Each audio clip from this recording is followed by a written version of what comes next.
Hello everyone. बंधन mutual fund ने हाल ही में लॉन्च किया हुआ है बंधन कॉन्ट्रा फंड। तो आज उसको सिंपल लैंग्वेज में समझने का ट्राई करते हैं। तो सबसे पहले समझते हैं कि कॉन्ट्रा स्ट्रेटेजी क्या है। अगर मार्केट में सब लोग एक डायरेक्शन में जा रहे हैं तो क्या इन्वेस्टर को भी वही डायरेक्शन फॉलो करनी चाहिए। कॉन्ट्रा इन्वेस्टिंग का अप्रोच यहीं से इंटरेस्टिंग हो जाता है। कॉन्ट्रा स्ट्रेटेजी का सिंपल मीनिंग है प्रिवेलिंग मार्केट सेंटीमेंट के अगेंस्ट जाकर आउट ऑफ फेवर एसेट्स या बिजनेस में अपॉर्चुनिटी आइडेंटिफाई करना। लेकिन इसका मतलब ये नहीं कि जो स्टॉक गिर गया उसको सिंपल बाय कर लो। सबसे इंपॉर्टेंट क्वेश्चन होता है स्टॉक या बिजनेस आउट ऑफ फेवर क्यों है। इसके पीछे फंडामेंटल या बिजनेस इश्यू हो सकता है, इंडस्ट्री या मैक्रो इकोनॉमिक प्रेशर हो सकता है या बिहेवियरल और सेंटिमेंट फैक्टर हो सकता है। इन्वेस्टर को समझना होता है प्रॉब्लम टेम्पररी है या स्ट्रक्चरल।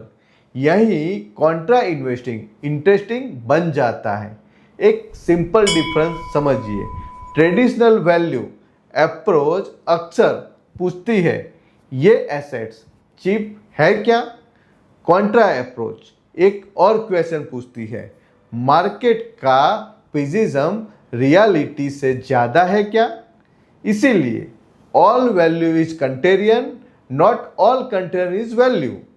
कॉन्ट्रा अपॉर्चुनिटी सिर्फ लो वैल्यूएशन से नहीं बनती, मार्केट परसेप्शन और बिजनेस रियलिटी के बीच गैप भी इम्पोर्टेंट है। ऐसे अपॉर्चुनिटीज अलग अलग फॉर्म में आ सकती है। Turnaround plays, macro driven opportunity, sentiment driven opportunity और sector wide overhang. Turnaround play में कंपनी रिकवरी के अर्ली स्टेज को आइडेंटिफाई करने की कोशिश करती है। जब मार्केट ने अभी रिकवरी को फुल्ली रिकॉग्नाइज नहीं किया हो। मैक्रो ड्रिवन अपॉर्चुनिटी में इकोनॉमिक या इंडस्ट्री प्रेशर की वजह से वैल्यूएशन अट्रैक्टिव हो सकती है। सेंटिमेंट ड्रिवन अपॉर्चुनिटी में नेगेटिव सेंटिमेंट प्राइस को बिजनेस रियलिटी से ज़्यादा पनिश कर सकता है। और सेक्टर वाइड ओवरहैंग में पुअर सेक्टर पर टेम्पररी प्रेशर हो सकता है। लेकिन लॉन्ग टर्म अपॉर्चुनिटी कंप्लीटली ख़त्म नहीं हुई। लेकिन एक इम्पोर्टेंट वार्निंग, कॉन्ट्रा इन्वेस्टिंग का मतलब फॉलिंग स्टॉक को बिल्डिंग बाय करना नहीं। अगर बिजनेस की प्रॉब्लम स्ट्रक्चरल है तो चीप प्राइस भी इन्वेस्टमेंट को अट्रैक्टिव नहीं बनाता। इसीलिए इंडिपेंडेंट रिसर्च, क्लियर थीसिस और डिसिप्लिन्ड एग्जिट कॉन्ट्रा इन्वेस्टिंग के कोर पार्ट है। अब सवाल है आज के मार्केट एनवायरनमेंट में कॉन्ट्रा स्ट्रेटेजी इंटरेस्टिंग क्यों हो सकती है, उसको समझते हैं। अभी समझते हैं बंधन म्यूचुअल फंड ने कॉन्ट्रा फंड क्यों लॉन्च किया। Why contra now, current market setup. आज एक मार्केट एनवायरनमेंट को देख के तो एक इंटरेस्टिंग चीज नजर आती है। हर सेक्टर एक जैसा परफॉर्म नहीं कर रहा। जुलाई 2026 के अवेलेबल डेटा में कुछ सेक्टर अपने 5 इयर्स एवरेज वैल्यूएशन से नीचे ट्रेड कर रहे थे और कुछ सेक्टर हायर वैल्यूएशन पर थे। एग्जाम्पल के लिए आईटी का करंट पी 19 था जबकि 5 ईयर एवरेज 28.6 था। FMCG 34.1 versus 44.2, financial services 17.8 versus 19.6 और मेटल्स 22.8 वर्सेस 13.9। लेकिन यहाँ एक इम्पोर्टेंट पॉइंट है, लोअर वैल्यूएशन का मतलब ऑटोमेटिकली बेटर इन्वेस्टमेंट नहीं होता और हायर वैल्यूएशन का मतलब ऑटोमेटिकली बेड इन्वेस्टमेंट भी नहीं होता। रियल क्वेश्चन है, करंट प्राइस और सेंटिमेंट बिजनेस की फ्यूचर रियलिटी को करेक्टली रिफ्लेक्ट कर रहे हैं या नहीं। आज ग्लोबल मार्केट में जियोपॉलिटिकल अनसर्टेनिटी भी एलिवेटेड है। साथ ही एआई रिलेटेड इन्वेस्टमेंट फ्लो ने कुछ पॉपुलर थीम्स में स्ट्रॉन्ग अटेंशन क्रिएट की है। इसके रिजल्ट में सेक्टरल डाइवर्स और वैल्यूएशन गैप देखने को मिल रहे हैं और इसी टाइप के इन्वायरमेंट में कंटेरियन इन्वेस्टर को मार्केट के इग्नोर्ड एरियाज में अपॉर्चुनिटी सर्च करने का स्कोप मिल सकता है। लेकिन कॉन्ट्रा इन्वेस्टिंग का सबसे बड़ा टेस्ट है पेशेंस। अगर मार्केट किसी स्टॉक को इग्नोर कर रहा है तो सेंटिमेंट इमीडिएटली रिवर्स हो ये ज़रूरी नहीं। हिस्टोरिकल एग्जाम्पल में भी ऐसे फेजेस देखे गए हैं जहां बिजनेस फंडामेंटली इम्प्रूव होने के बाद मार्केट रिकॉग्नाइज आने में टाइम लगे। इसीलिए Contra strategy short term trading strategy नहीं है। ये अप्रोच उन इन्वेस्टर के लिए ज़्यादा रिलेवेंट हो सकता है जो टेम्पररी पेन के फेज में भी लॉन्ग टर्म थीसिस को इवेल्यूट कर सकते हैं। अब सबसे इम्पोर्टेंट क्वेश्चन, बंधन कॉन्ट्रा फंड एक्चुअल में स्टॉक सिलेक्ट कैसे करेगा? यहाँ आता है कंपनी का 4 गेट कंटेरियन फ्रेमवर्क। बंधन कॉन्ट्रा फंड का investment universe predominantly top 500 companies के अराउंड है। स्टॉक सिलेक्शन के लिए 4 गेट कंटेरियन फ्रेमवर्क यूज किया जाता है। Gate number 1, quantitative dislocation. सबसे पहले ऐसा स्टॉक आइडेंटिफाई किया जाता है जहां सिग्निफिकेंट डिस्काउंट या रिलेटिव अंडर परफॉर्मेंस दिखती है लेकिन सिर्फ प्राइस डिक्लाइन इनफ नहीं है।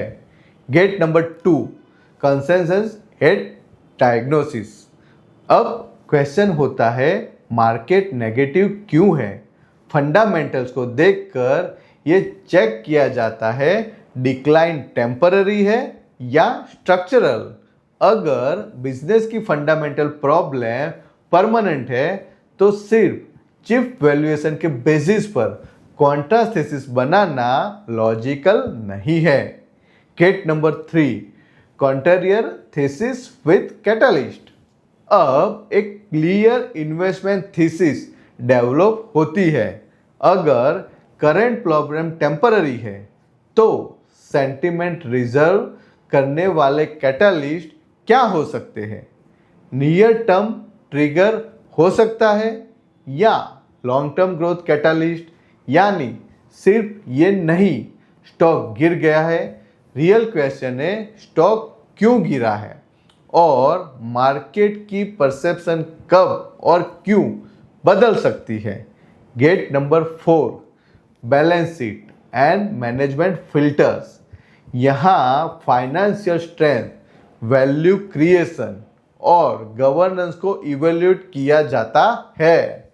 वैल्यू क्रिएशन को एक्सप्लेन करने के लिए रिटर्न ऑन इक्विटी यानी ROE और कॉस्ट ऑफ इक्विटी यानी COE जैसे मेजर इंपॉर्टेंट हो सकते हैं। अब आता है discipline exit framework. Contra strategy में एग्जिट भी उतना ही इम्पोर्टेंट है जितना एंट्री। पहले ट्रिगर वैल्यूएशन अचीवमेंट। जब प्राइस इंट्रिंसिक वैल्यू के पास अप्रोच करे तो पोजीशन से एग्जिट कंसीडर किया जा सकता है। दूसरा, थीसिस ब्रेक। अगर ओरिजिनल इन्वेस्टमेंट हाइपोथेसिस इनवैलिड हो जाए तो सिर्फ इसीलिए पोजीशन होल्ड करना जरूरी नहीं है कि स्टॉक पहले से बाय किया हुआ है। तीसरा, अपॉर्चुनिटी रिप्लेसमेंट। अगर बेटर अपॉर्चुनिटी अवेलेबल हो तो कैपिटल को बेटर आइडिया में रीलोकेट किया जा सकता है। यानी फिलोसॉफी सिंपल है, ब्लाइंड बाय एंड फॉरगेट नहीं, स्ट्रक्चर्ड एंट्री, कंटिन्यूअस इवोल्यूशन और डिसिप्लिन एग्जिट। इसी अप्रोच को समझने के लिए कुछ हिस्टोरिकल एग्जाम्पल भी यूजफुल है। एटर्नल का एग्जाम्पल एक टर्न अराउंड सिचुएशन को इल्यूस्ट्रेट करता है, जहां बिजनेस मैट्रिक्स इंप्रूव होने के साथ मार्केट परसेप्शन भी चेंज हुआ। वोल्टास का एग्जाम्पल सेक्टर वाइड प्रेशर को इल्यूस्ट्रेट करता है, जहां टेम्पररी डिमांड कंसर्न के बाद सेक्टर फंडामेंटल में इम्प्रूवमेंट्स आया। और होनासा का एग्जाम्पल एक इम्पोर्टेंट पॉइंट दिखता है कि कोई स्टॉक ट्रेडिशनल वैल्यू मैट्रिक पर चीप ना हो, फिर भी अगर नेगेटिव सेंटिमेंट बिजनेस रियलिटी से डिसअप्रोप्रिएट हो तो वो कंटेरियर अपॉर्चुनिटी बन सकता है। इन एग्जाम्पल्स का पर्पस किसी स्टॉक को रिकमेंडेड करना नहीं था, पर्पस सिर्फ ये समझना है कि कॉन्ट्रा इन्वेस्टिंग में प्राइस, सेंटिमेंट, फंडामेंटल्स, कैटालिस्ट और मैनेजमेंट क्वालिटी को एक साथ इवेल्यूट किया जाता है। और बंधन कॉन्ट्रा फंड में इस कंटेरियन अप्रोच के साथ ग्रोथ बायस भी इम्पोर्टेंट है। बंधन कॉन्ट्रा फंड का पोजीशनिंग कंटेरियन स्ट्रेटेजी के साथ ग्रोथ बायस का ब्लेंड है। इस अप्रोच में resilience, reversion, re rating potential और sustainable earning growth visibility important themes है। अब फंड के की डिटेल्स क्विकली समझते हैं। बंधन कॉन्ट्रा फंड एक ओपन एंडेड इक्विटी स्कीम है जो कंटेरियन इन्वेस्टमेंट स्ट्रेटेजी फॉलो करती है। इन्वेस्टमेंट ऑब्जेक्टिव है डाइवर्सिफाइड पोर्टफोलियो ऑफ इक्विटी और इक्विटी रिलेटेड इंस्ट्रूमेंट के थ्रू कैपिटल एप्रिसिएशन से करना। बेंचमार्क है BSE 500, lumpsum minimum investment 1000, additional purchase 1000, repurchase या रिडम्पशन 500 या account balance whichever is less. SIP ₹100, minimum 6 installment के साथ SWP, 200 से STP, 500 से एग्जिट लोड भी इम्पोर्टेंट है। अलॉटमेंट डेट से 30 डेज के अंदर रिडीम या स्विच आउट करने पर 0.50% of applicable NAV exit load है। 30 डेज के बाद एग्जिट लोड नील है। इक्विटी पोर्टफोलियो को मिस्टर मनीष गुनवानी और मिस्टर प्रतीक पोदर मैनेज करते हैं। Debt portion mister Harshal Joshi, overseas investment portion miss Ritika Behere और मिस्टर गौरव सत्रा। अब सबसे इंपॉर्टेंट क्वेश्चन, ये फंड किस टाइप के इन्वेस्टर के लिए सूटेबल हो सकता है? ऐसे इन्वेस्टर जो मार्केट इनएफिशिएंट कैप्चर करना चाहते हैं और अनलव्ड आइडिया में रिट्रेशन पोटेंशियल के साथ इन्वेस्ट करने के लिए कंफर्टेबल है। दूसरा, पेशेंस और लॉन्ग टर्म ओरिएंटेशन वाले इन्वेस्टर्स जो अंडर परफॉर्मेंस के फेज में भी इन्वेस्टेड रहने के लिए कंफर्टेबल है। और तीसरा, ऐसे इन्वेस्टर जो डिफरेंशिएट या डाइवर्सिफाइड अल्फा एक्सप्लोर करना चाहते हैं और स्ट्रक्चर्ड कॉन्ट्रा स्ट्रेटेजी को ग्रोथ विजिबल के साथ प्रिफर करते हैं, लेकिन सूटेबिलिटी समझने के लिए रिस्क को इग्नोर नहीं कर सकते। 3 मेजर रिस्क ध्यान में रखने चाहिए। First, extended period of under performance. Momentum drive rally में कॉन्ट्रा फंड मार्केट से काफ़ी टाइम तक अलग कर सकता है। Second, miss price asset risk. जो स्टॉक चीप दिख रहा है वो फंडामेंटली वीक भी हो सकता है। अगर ओरिजिनल थीसिस गलत निकला तो परमानेंट कैपिटल लॉस का रिस्क हो सकता है। थर्ड, सिस्टमेटिक रिस्क, अगर पूरा मार्केट प्रेशर में आ जाए तो फंड पोर्टफोलियो के ड्रॉ डाउन को कंप्लीट अवॉइड नहीं किया जा सकता। स्कीम का product risk level very high risk है। अब NFO डेट्स, बंधन कॉन्ट्रा फंड NFO 10 अगस्त 26 को ओपन हुआ है और 24 अगस्त 26 को क्लोज होगा। लेकिन एक कॉमन मिस्टेक अवॉइड कीजिए। NFO का 10 रुपीज़ NAV देखकर ये मत सोचिए कि फंड चीप है। 10 रुपीज़ सिर्फ लॉन्च NAV है। फर्दर रिटर्न का रिलेशन अंडरलाइंग पोर्टफोलियो के परफॉर्मेंस से है, ना कि सिर्फ लॉन्च NAV से। और NFO को IPO भी मत समझिए। NFO में लिस्टिंग गेन का कंसेप्ट नहीं होता। इसीलिए इन्वेस्टमेंट डिसीजन का फोकस होना चाहिए strategy, risk, fund manager, investment horizon, portfolio fit और सुटेबिलिटी। मेरा फाइनल टेक अवे सिंपल है, कॉन्ट्रा इन्वेस्टिंग का मतलब हर गिरते हुए स्टॉक को बाय करना नहीं है।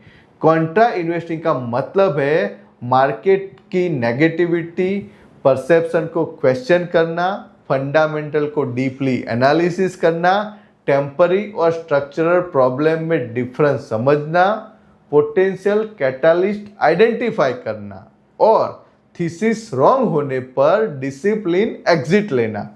बंधन कॉन्ट्रा फंड इसी स्ट्रक्चर्ड कंटेरियन अप्रोच को ग्रोथ विजिबिलिटी के साथ कंबाइन करने की पोजीशनिंग रखता है। लेकिन ये very high risk equity product है। इसीलिए किसी भी इन्वेस्टमेंट डिसीजन से पहले अपने financial goal, risk appetite, existing portfolio और इन्वेस्टमेंट हॉरिजॉन को कंसीडर कीजिए। लेटेस्ट स्कीम इंफॉर्मेशन डॉक्यूमेंट्स और ऑफिशियल डिस्क्लोजर को केयरफुली रीड कीजिए। Mutual fund investment are subject to market risk. Read all scheme related documents carefully. जय हिंद।